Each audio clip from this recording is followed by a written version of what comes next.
Bem, hoje nós continuamos lendo o livro de Eclesiastes e vamos ler o capítulo 6, com lindas lições para nós em mais esse capítulo. Esse capítulo, ele possui ao todo 12 versos e eu selecionei alguns deles para que nós pudéssemos então ouvir a voz do Senhor. Tudo bem?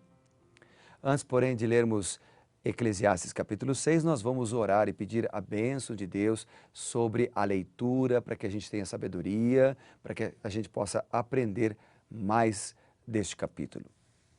Bondoso Deus e Pai, muito obrigado pela oportunidade de estar junto com os meus amigos da TV Novo Tempo. É uma alegria abrirmos a Bíblia e ouvirmos a voz do Senhor. Agora nós queremos também praticar aquilo que nós aprendermos. Ajuda-nos para isso, Senhor, em nome de Jesus. Amém. Vamos então à leitura de Eclesiastes capítulo 6. A Bíblia diz assim: há um mal que vê debaixo do céu, do sol, e que pesa sobre todos os homens. O homem a quem Deus conferiu riquezas, bens e honra, e nada lhe falta de tudo quanto a sua alma deseja, Deus não lhe concede que disso coma. Antes, o estranho come. Também isso é vaidade e grave aflição. Veja que esse texto está falando de contrastes, ou seja, um homem que tem tudo, mas não pode aproveitar daquilo que tem. E ele fala o seguinte: Deus lhe conferiu riquezas, bens e honra. Para Salomão e para o autor bíblico de modo geral, tudo aquilo que nós temos é Deus quem confere, é Deus quem dá. Se você é rico, Deus lhe deu as riquezas. Se você tem saúde, Deus lhe concedeu a saúde. Deus é o autor de todo o bem. Aliás, Paulo diz lá em 1 Timóteo que Deus é o autor de toda boa dádiva. Ele é o Pai das luzes, o autor de todas as coisas boas. E aqui nós temos esta declaração enfática por Salomão no capítulo 6. Ele começa dizendo essa verdade: há contrastes na vida, há coisas passageiras na vida, há problemas na vida, mas lembre-se, amigo, Deus é quem concede a sabedoria, é Ele quem concede a riqueza, é Ele quem concede tudo aquilo que nós temos. E isso é uma verdade bíblica, não aparece aqui a primeira vez. Por exemplo, se a gente for lá para a 1 Crônicas, vamos dar uma olhada juntos? Primeiro livro de Crônicas, o capítulo 29 e o versículo 14. O que diz aqui o autor bíblico? Ele diz: porque quem sou eu? Quem sou eu? E quem é o meu povo para que pudéssemos dar voluntariamente essas coisas? O que ele está perguntando aqui é o seguinte: quem sou eu para dar alguma coisa para Deus? Porque tem gente que diz assim: olha, eu vou dar uma oferta para Deus. Outros dizem: eu vou pagar o dízimo para Deus. Como se Deus fosse um tirano arbitrário, um cobrador de contas. Ou como se Deus já não possuísse tudo. A Bíblia diz: quem sou eu e quem é o povo para que pudéssemos dar alguma coisa para Deus? Nós não podemos dar nada, porque nós somos pecadores, nós somos pó, desesperadamente corruptos, não temos nada. Viemos sem nada e voltaremos sem nada. E a Bíblia diz então, respondendo a esta pergunta que o autor bíblico faz, ela diz: porque tudo vem de ti e das tuas mãos te damos. Ou seja, se nós damos alguma coisa para Deus, na verdade nós estamos devolvendo aquilo que já é dele, porque ele é o dono de tudo. Esta é a essência da mordomia cristã. A fidelidade e o reconhecimento de que Deus é dono de todas as coisas. Você tem talentos? Deus lhe concedeu. Você tem propriedades, grandes posses? Deus lhe concedeu. Deus é o dono de tudo. Seja fiel, devolvendo a Ele aquilo que lhe pertence. Você será abençoado com mais amor altruísta, com menos egoísmo. será abençoado com paz no coração, com alegria por ver o Evangelho sendo pregado pelos recursos, fruto da fidelidade sua e do povo de Deus. Você vai se alegrar quando ajudar uma pessoa por ver aquela pessoa que estava passando por necessidade agora sendo ajudada e abençoada por suas mãos ajudadoras. Então é uma bênção ser fiel. É uma bênção devolver ao Senhor o que lhe pertence. É uma bênção poder dizer ao Senhor, Senhor, eu não sou nada, eu sou fraco, reconheço que tudo que eu tenho é do Senhor. Ah, aqui tem um ponto importante. Nós precisamos aprender a reconhecer a soberania de Deus. Reconhecemos a soberania de Deus, por exemplo, quando nós dobramos os joelhos para orar. Sabe por quê?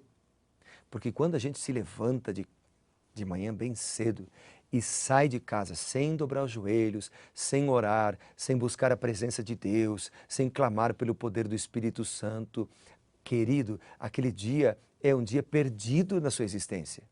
Não conta na sua existência. Sabe por quê? Porque você está dizendo para Deus, não em palavras, mas em atos, que você não precisa dele, de que você é forte o suficiente. Será? Será que você é forte o suficiente?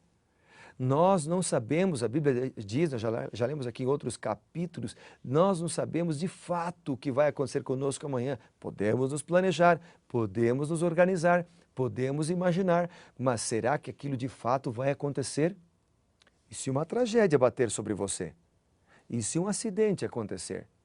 Eu sempre penso nisso. Quando saio para viajar a trabalho, por exemplo, eu sempre penso nisso.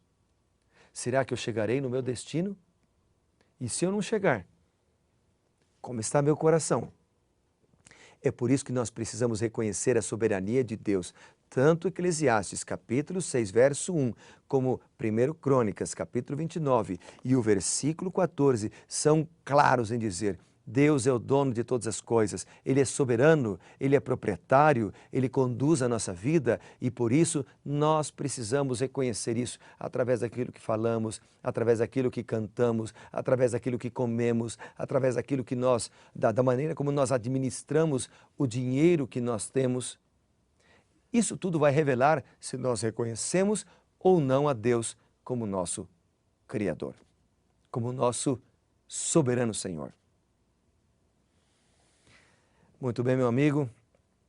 O que mais diz o livro de Eclesiastes, o capítulo 6? Ele ainda diz o seguinte, verso 7 é um outro que eu destaquei. Todo o trabalho do homem é para a sua boca, e contudo, nunca se satisfaz o seu apetite. Ou seja, venho falando aqui de um desejo insaciável que o homem tem de querer sempre mais. Depois ele ainda diz, agora vou ler os últimos 3 versos do capítulo 6. A tudo quanto há de vir, já se lhe deu o nome. E sabe-se o que é o homem, que não pode contender com quem é mais forte do que ele.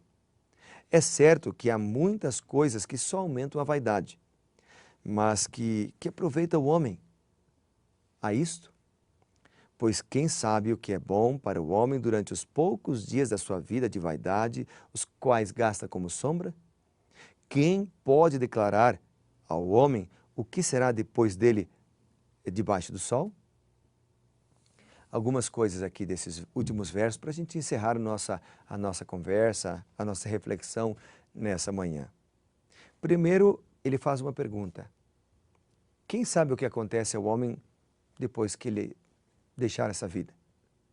Obviamente que Salomão talvez não tivesse a revelação plena e completa que nós temos hoje ao estudar a Bíblia em outros autores bíblicos.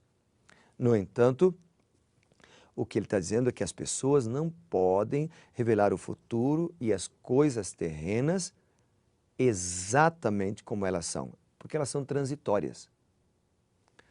Outro ponto que nós vemos aqui nesse texto é que ele apresenta-nos o seguinte, há coisas que só aumentam a vaidade. Isso é muito, mas muito próprio para os nossos dias em que vivemos. Um dia de consumismo, em que as pessoas compram o que não precisam. Compram o que não precisam. Então,